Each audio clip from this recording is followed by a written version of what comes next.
Here we go. First game underway.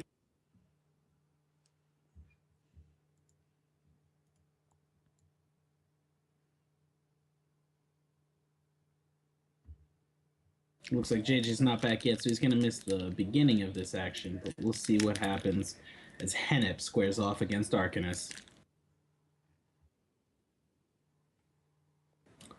Arcanis chose to play... Oh, the Urnan sleeves? You don't have those yet? You should get with the times. Looks like Arcanis, choosing to play, going to go first here in this tournament, had to mull down to 6. Looks like Henip also doing the same, going down to 6 here before deciding to keep his hand. So both players starting on an even foot, but we should see a little bit slower of a game with both players starting with one less card, especially in the Dimid on Dimid matchup. Do you know what position these two players are in terms of A, B, and C? These are both the A players from their team. And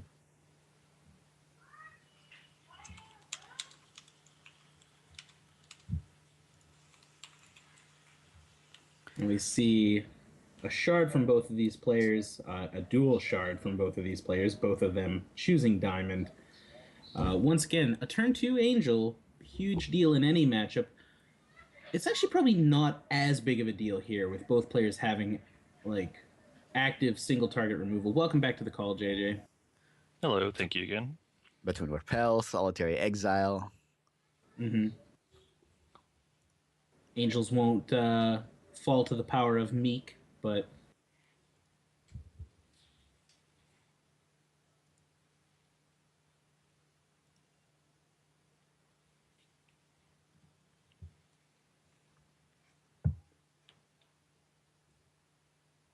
So we see a second dual shard, another shard of Conquest here from Henip, this time choosing his Ruby. The fact that remains, a turn 2 Angel of Dawn, a very big advantage, especially if it can't be answered. We don't know. There are 6 cards in Henip's hand right now, but only one resource open, so Repel is not an option right now. That's true. Looks like this Angel of Dawn is going to get through at least once, and Arcanis chooses to use this time to activate his charge power, not only get in for 4, but also guarantee 4 health, an 8 health swing going down here. Sets the game considerably apart, and now, even if a Repel or some other destructive action exists, there's that Hope Heart Unicorn. That being said, Angel of Dawn is still susceptible to a box. A Solitary Exile is still a frustrating situation. Here we see another Angel of Dawn, the Avatar of Hope, well, the Primal of Hope, Aurora, spreading her love everywhere today.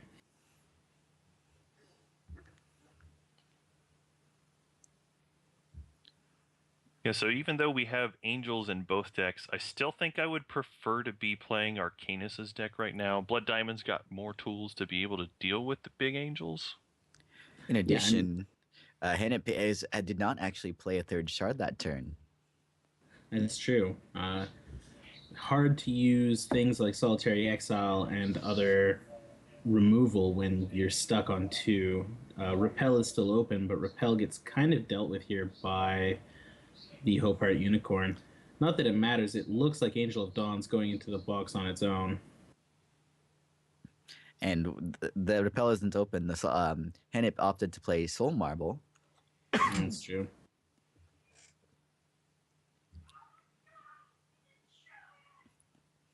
So Angel of Dawn, Hope Heart Unicorn, swinging in for 7. That will take Henip down to 9.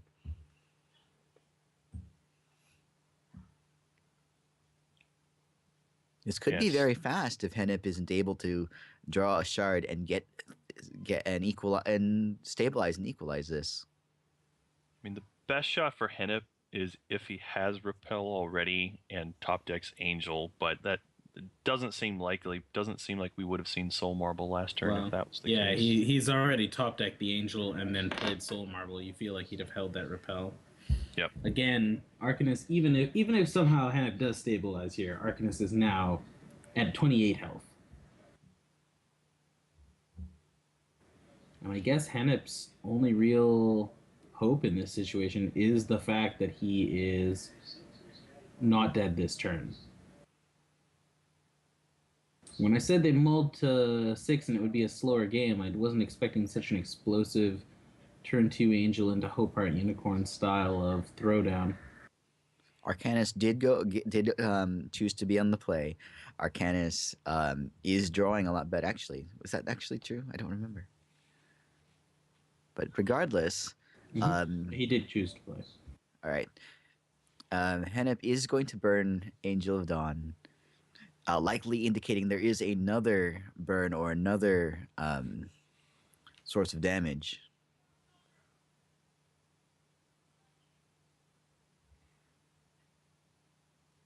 That burn is during damage turn though. That implies another quick burn indeed.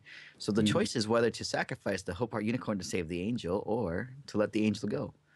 Either way, it's still a board. That is a Zentos Inquisitor that was just played.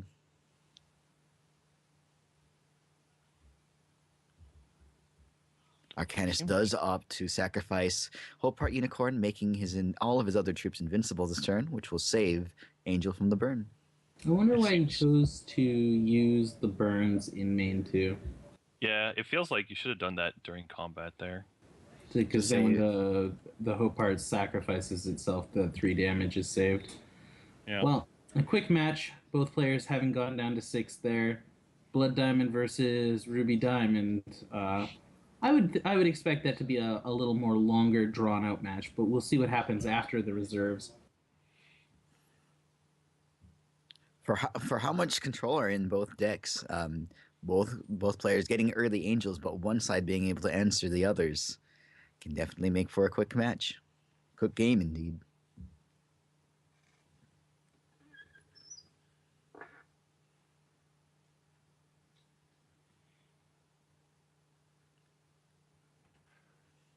Now, hopefully, Henip has. Let's see what Henip's got. So, just looking at the list that they have, I mean, we know that Henip is going to remove some of the cheap Ruby-based removal because it doesn't match up very well. Cerebral Domination doesn't really do much here, but Repel seems pretty good. Probably would you could possibly see Frost Wizard coming in if you're trying to fight off the Zentos Inquisitors, or if you just assume they have Relentless Corruptions.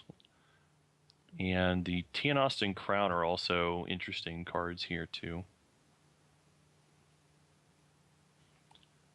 Probably comes down to how many cards you feel like you need to take out. And really looking at the main deck, it's probably the 4 Heat Waves and the 3 Burns that you're eyeing there.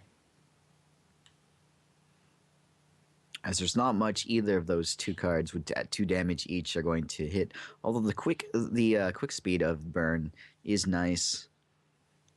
It is 2 cards or more that you're using in order to take care of a threat. Yeah, like the best thing you can do is like take out a Living Totem, but we're still keeping in some Crackling Bolts presumably. So,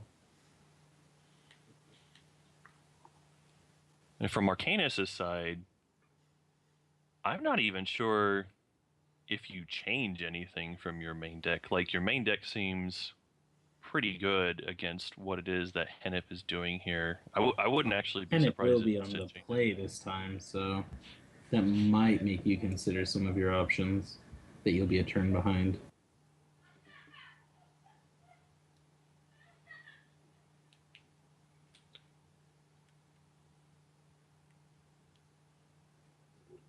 Well, what were you thinking there, Penta? I'm not sure about anything in specific. It's the only reason you would actually change anything here.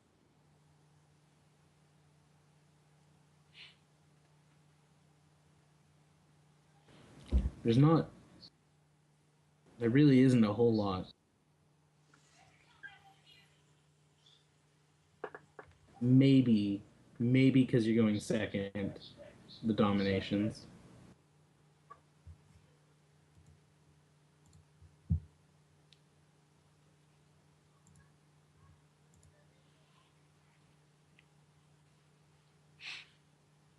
So these players just deciding who's going to play and draw first, and getting into their game finally here just now.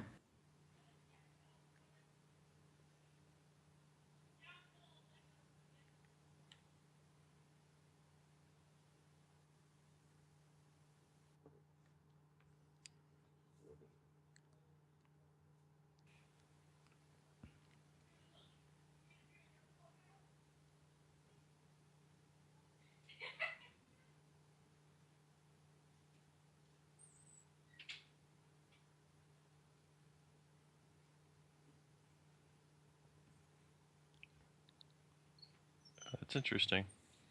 Kind of drawing there. That is interesting. Earlier, we had talked about this, and it doesn't look like this may not be a mistake. This may actually be Henip choosing to be on the draw.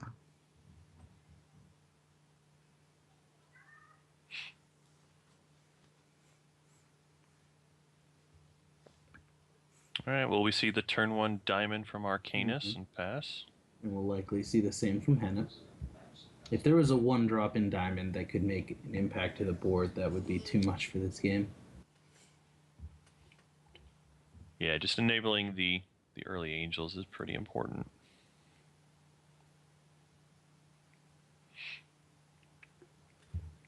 Perhaps a card like that will exist in the near future. Set 3 could open those options up. Here's the turn 2 living totem. Not just any living totem, though. That is an alternate art living totem as well. A living bear totem. Ooh, see. An option there. We'll see if that hits the board. Second diamond. And here comes that living totem in response. The regular living totem versus the alternate art. Not quite Arcanis, a bear. because he's played first, will always be up a resource in the battle of the totems. So it'll be very difficult for Henip to get his totem to block successfully or deal with successfully Arcanis' totem. But in order to keep the living totem up and above Henip's, Arcanis will need to continually spend resources, which could mean things not being played. But as Arcanis went first and is attacking, and it passes aside, just preemptively, no block, he'll give it +1/+1, 3 damage in, and it goes to 17.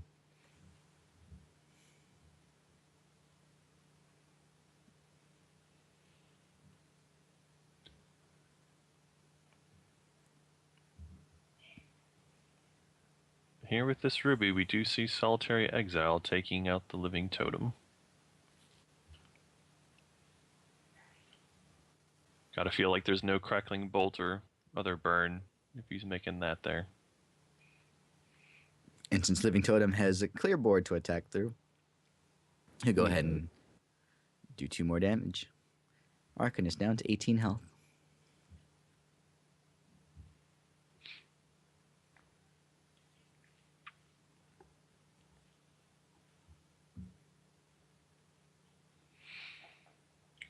Now we do see the second diamond from Arcanis. It is possible he could have another solitary here. Put the box in a box. Which will free his 3/3 living totem. Not this time. He says, I'm just going to go ahead and tunnel a troop and pass it back. That's interesting. Because there's no diamond tunneling troops, so we know it's a blood one.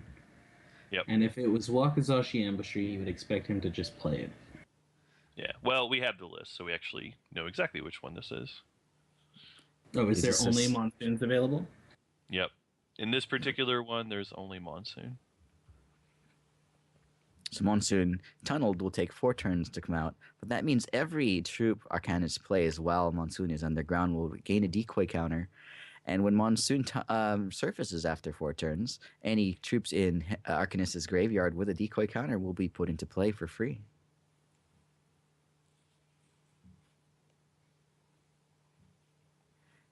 And there's a good chance Henip can actually deduce that that is the case. I'd be surprised if that were not the case. Yeah. Well, I mean, Henip has access to the same list here, so... Indeed, they are released in between Swiss and the top bracket.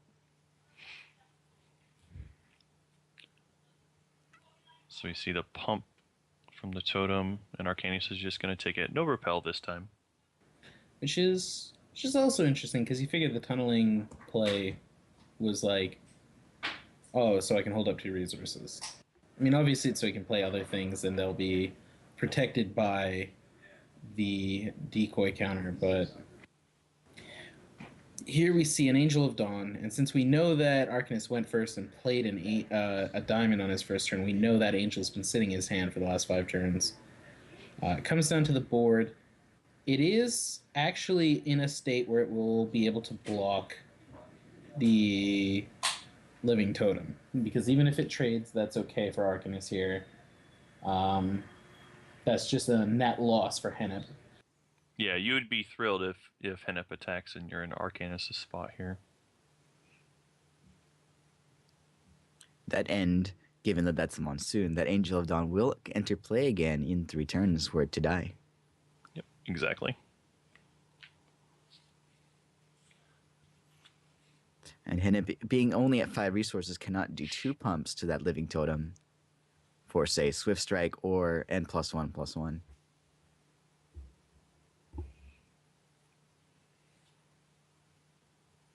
So 5 cards in hand for Henip, 3 in Arcanis' hand.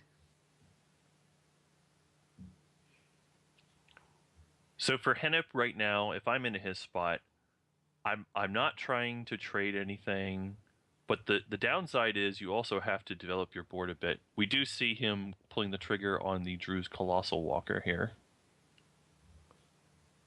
Now the downside is if Arcanis does have the extinction, it ends up being pretty profitable for him here. Because of the monsoon that we've talked about. In addition, he can do that after attacking with the Angel and getting 4 damage in while at it.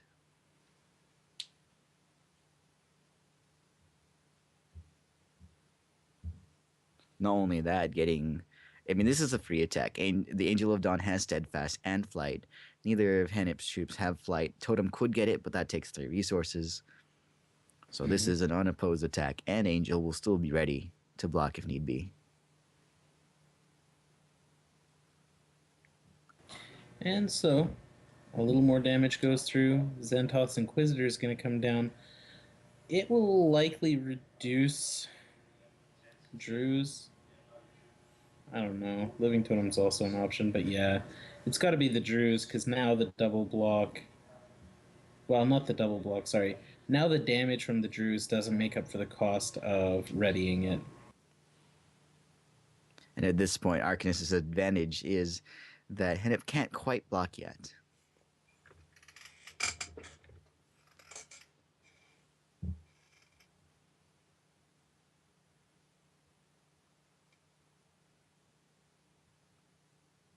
So we see Henip playing that Shard of Conquest and making sure to get a 3rd Ruby Threshold.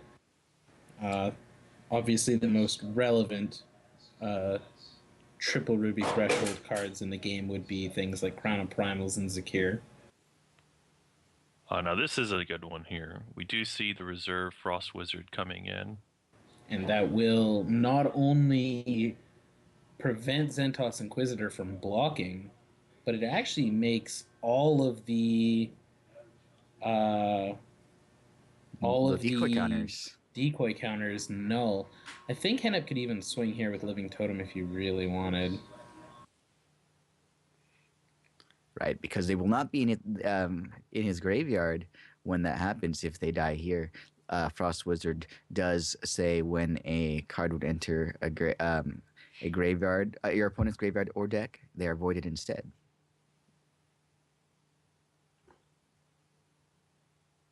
So the only downside would be if Arcanis decided to bring in the Meeks here. Because the Meek, in response to the attack, could get rid of the Frost Wizard and trade off. But that's really the only one that you're playing around. And I'm not even sure if you would bring that in here.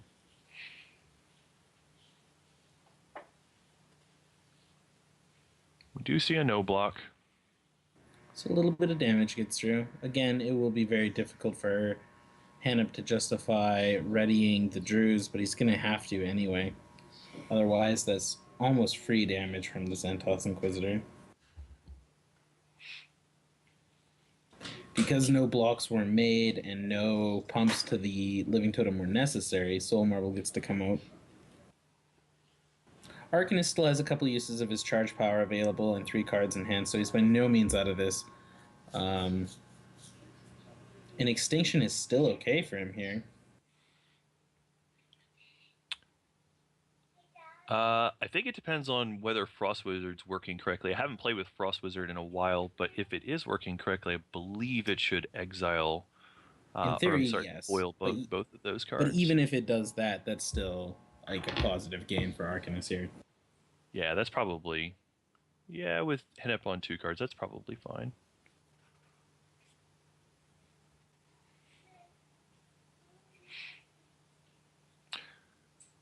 This is game 2, Ziggy. This is game 2.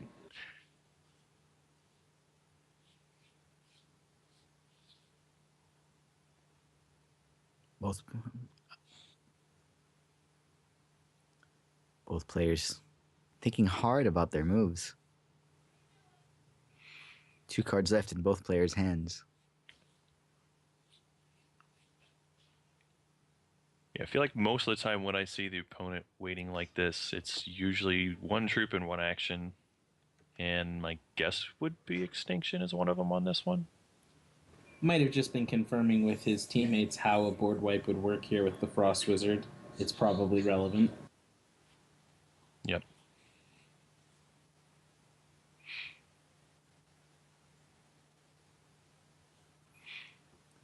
Dimid's power is used on Angel of Dawn. Angel of Dawn will attack for another 4. Repel cannot be up. There's not an action I think Henip can take here. So he will take 4, go down to 6. And Arcanis will gain another 4 health, go back up to 15. This could be the moment for Howling Ambush. Well, not a card is running. It didn't interplay this turn anyway. Oh, that's right. Howling. I keep forgetting just how bad Howling Ambush that card is really that bad. It is.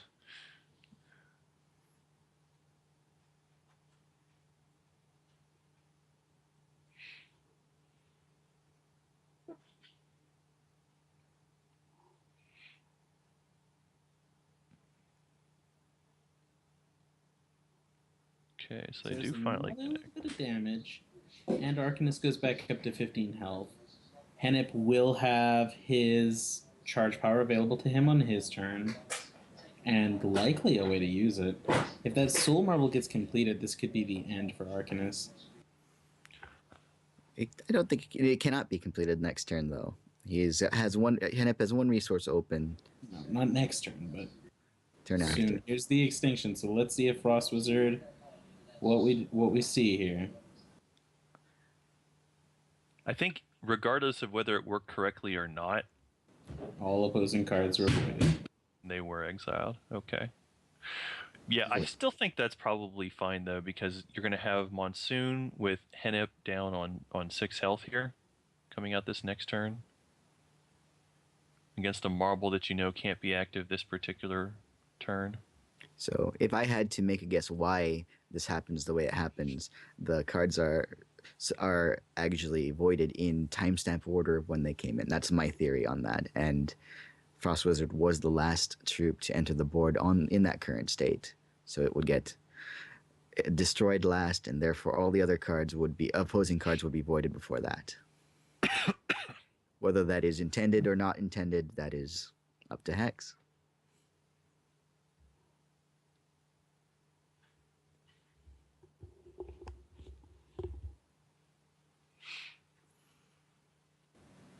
As it stands, with the board clear, Henip doesn't have any threats this turn, and Arcanis isn't too worried either. Monsoon with Rage 2 will attack for 5. And it looks like some counters going on to Soul Marble. At least 1, 2. Yeah, several counters going on main. Interesting to use them all now. It's gonna hold up 2 resources to represent the repel. I find it interesting that he did it that way instead of just leaving them all open like most people Yeah, usually do. that might actually be more of a, oh, whoops, I better leave these 2 resources open for no reason at all. Does As, lo- kind of seem that way. as But long as you remember to use those resources at during your opponent's end phase, which sometimes people forget. I do sometimes. And it's painful. We're like, I shouldn't have forgotten that. But Monsoon is out, Rage 2, and an attack. So of those 2 cards in his hand, neither is a repel. Yep. But you had to think about it, didn't you, Arcanis?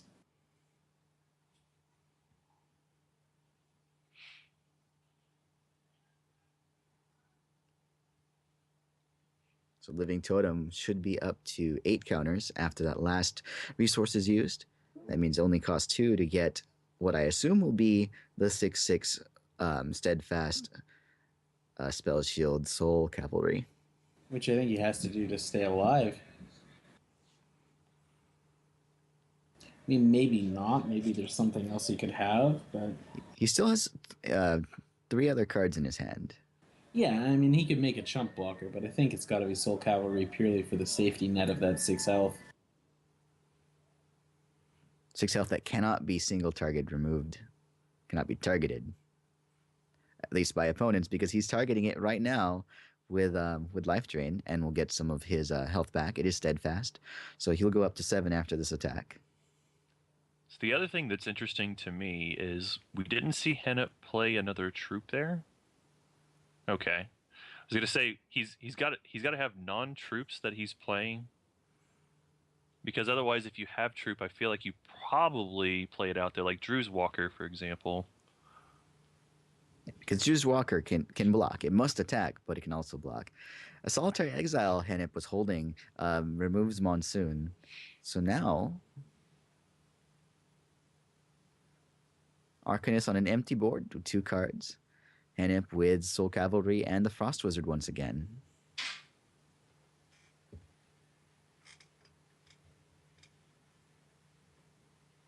So remember, early in this game, Henip took the draw. And So he that's is 1 up a extra card card. still because of it. Zenton's Inquisitor cannot target the Soul Cavalry, so can only give Frost Wizard -3 attack, going to -1. But even that's not enough to do anything but simply block Soul Cavalry.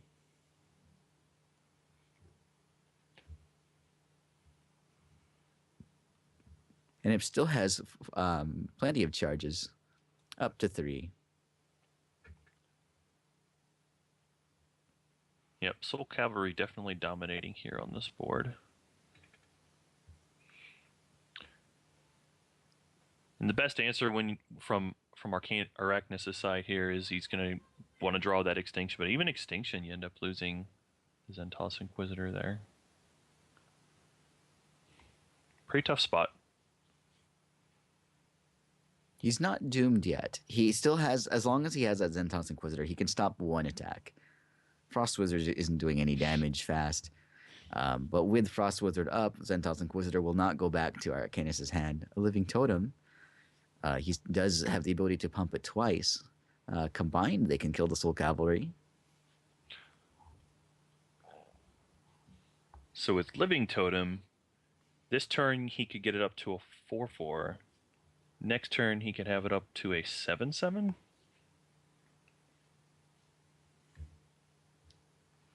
But not when there's a box.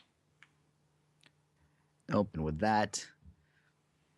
He'll likely choose Totem.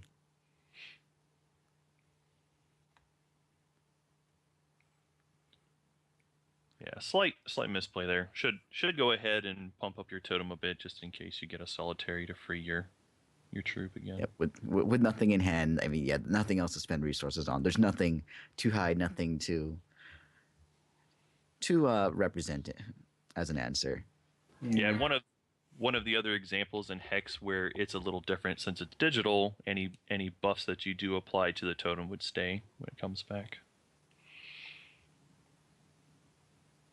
And with that Frost Wizard out, the Centos Inquisitor, instead of dying, gets cryogenically frozen in your opponent's void. Magically cryogenically frozen. That's how I like to think about it. Anyway, Arcanis draws a card. It is a Vampire King.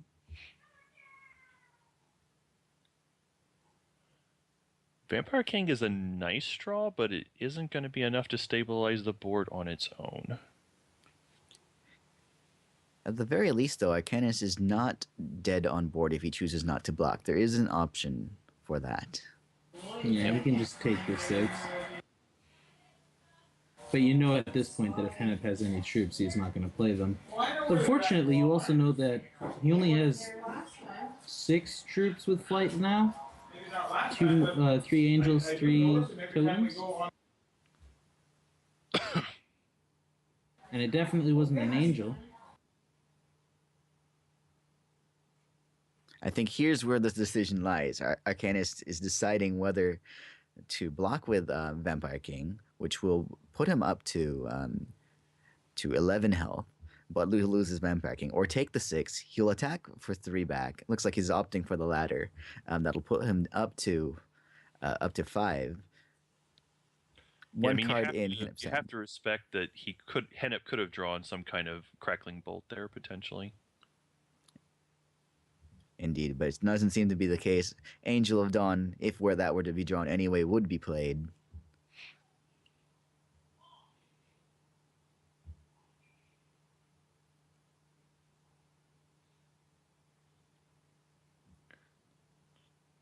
But Henip has that 1 card in hand. And in fact, Arcanis chooses not to attack here.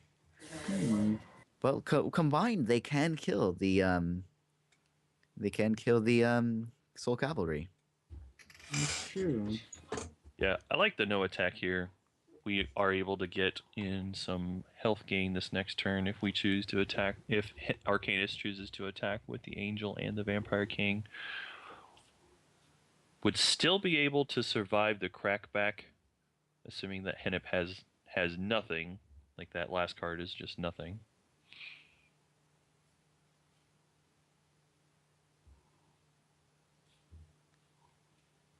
It's a tense moment. Henip is down a game, so losing this game will be the match. And obviously he doesn't want to do that because a single loss here doesn't spell the end for his team, but it does mean his team will have to fight a little harder to get through to the next round. No pressure to your teammates when your first finished match is a loss. It is a team tournament format.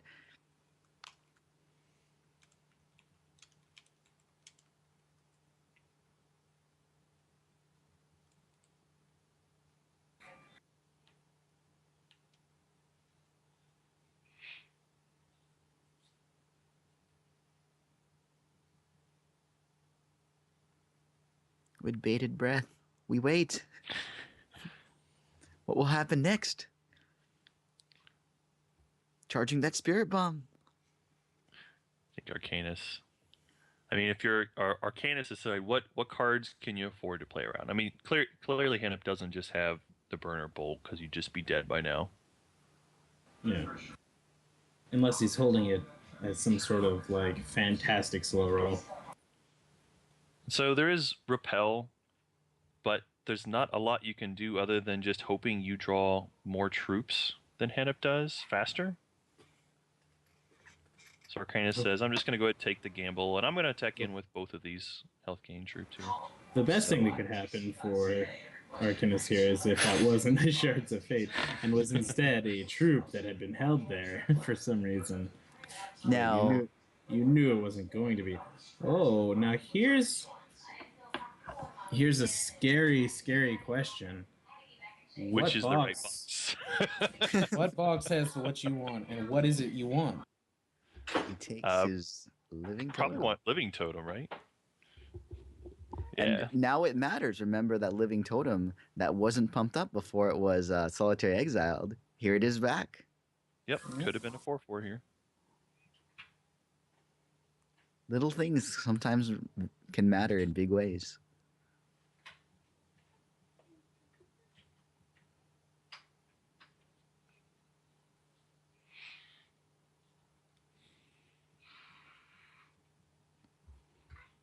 So, and we also, that attack from Vampire can confirm to Arcanis and to us that Henip's last card is a Shards of Fate.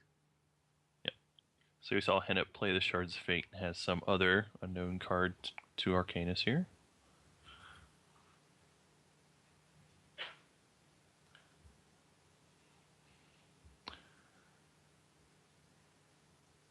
Henip is close. Still not quite there, is he? Right, No. and now with a Living Totem back and 6 resources on Arcanis' side, that's 2 pumps. He can already double block the Soul Cavalry, and one of either the Angel or the Totem will survive. I mean, if that last card in Henip's hand isn't removal for something, Arcanis has won.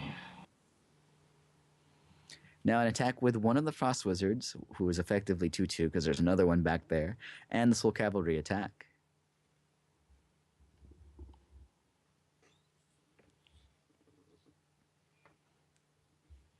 Now the card in hand could be a Crackling Bolt, which is probably what I would be thinking if Arcanis is in Arcanis' shoes at the moment. Can he let this 6 damage through? Yeah, if you see this attack, yeah, you've got to assume that he has something, because this is not lethal by itself. No. And it looks like his block will only block the Frost Wizard, effectively saying, show me. Arcanis is up a game. Arcanis could possibly afford that. But it's still risky.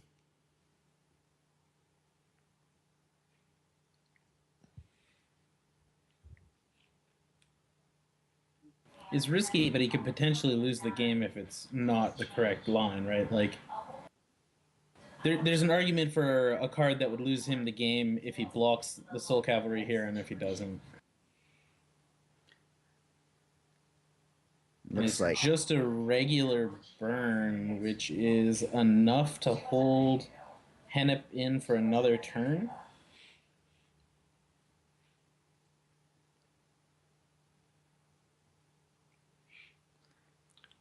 Had Arcanis chose to let both troops through, he would be dead.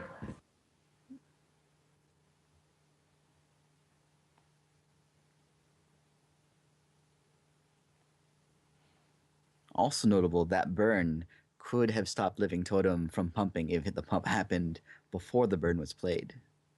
Which also in the double won the game like a turn ago, like 2 turns ago. If that was the top card, that was the winning card. Gaining health is interesting like that. So now no cards in either player's hand, both players in top deck mode.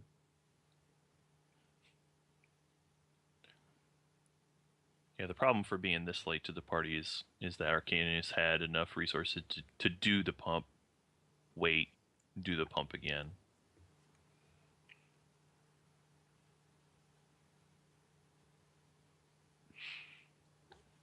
And at this point, the Living Totem should be able to just take over. With 3 pumps available, +1/+1, and Swift Strike is enough to handle Soul Cavalry. Yep. Vampire King can attack and bring Arcanis above being nuked range. Actually, Living Totem chooses to have flight.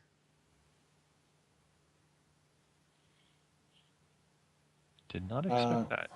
So, apparently, We Play Games has advanced to the finals. Congratulations to them. Indeed, one finalist decided. I don't know if anyone on that team is able to stream, but if you can, we would love you very much. So full life drain on Living Totem, life drain on Vampire King naturally. That is 9 damage to Henip, bringing him to 3, and Arcanis going back up to 12. That's above most of what Henip can do at the moment, not fearing the cavalry at all. Yeah, even if he finds removal for one of the 2 troops, he can't do anything. That's not quite good enough. He only gets 2 pumps. No, that's it. Henip has DOB. And Arcanis will take down this round. Henip, of course, going through the motions. At this point, everything is no. No cards in either player's hand.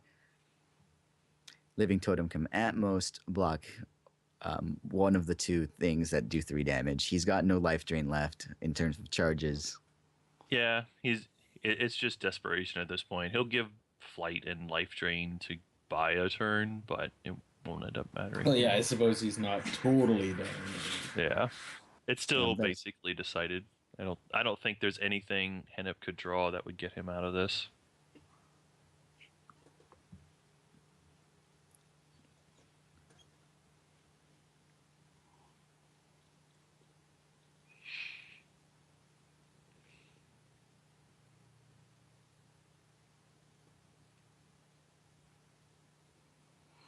See, chat still talking about extinction and what should actually happen with its interaction with Frost Wizards.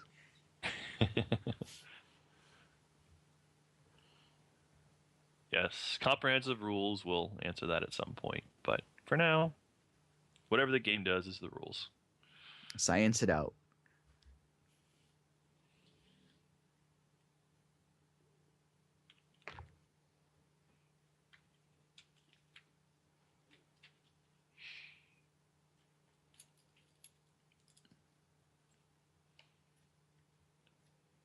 And here we see the flight life drain, like you were saying, JJ, desperation play.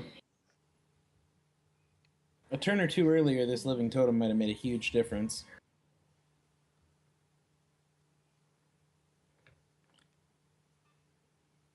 Yeah, having the Living Totem advantage here was Oh, wait. huge for Arcanis. No, you could have just given... Oh, it has Swift Strike. Yeah, he was dead on board. I mathed it out properly the first time I did this, because the Swift Strike will deal lethal. Will prevent the life drain. Yes, good point. I actually missed that the first time. Good Well, point. and Totem. it's funny because I was like, yeah, that's what'll happen. And then you were like, no, he'll just give it life drain. I was like, how did I not think about that? Even though I did think about that. It's Diamond's Swiss Army Knife of Troops. The only thing it can't give itself is Spell Shield, and that's why you see it in Thank conjunction God. with Soul Marble. If they could give itself Spell Shield, it would be just a little bit too much. Sometimes I wish I could give it Crush too, but I suppose it is what it is. It is a little odd it can't give itself Crush. You heard it here, folks. Hacky says Living Totem, not good enough. Living Totem underpowered. Hey, Hacky 2015. the alternate art is a bear. I think that one should have Crush. Well, it has more rights than the other Living Totem. Like, it has the right to bear arms.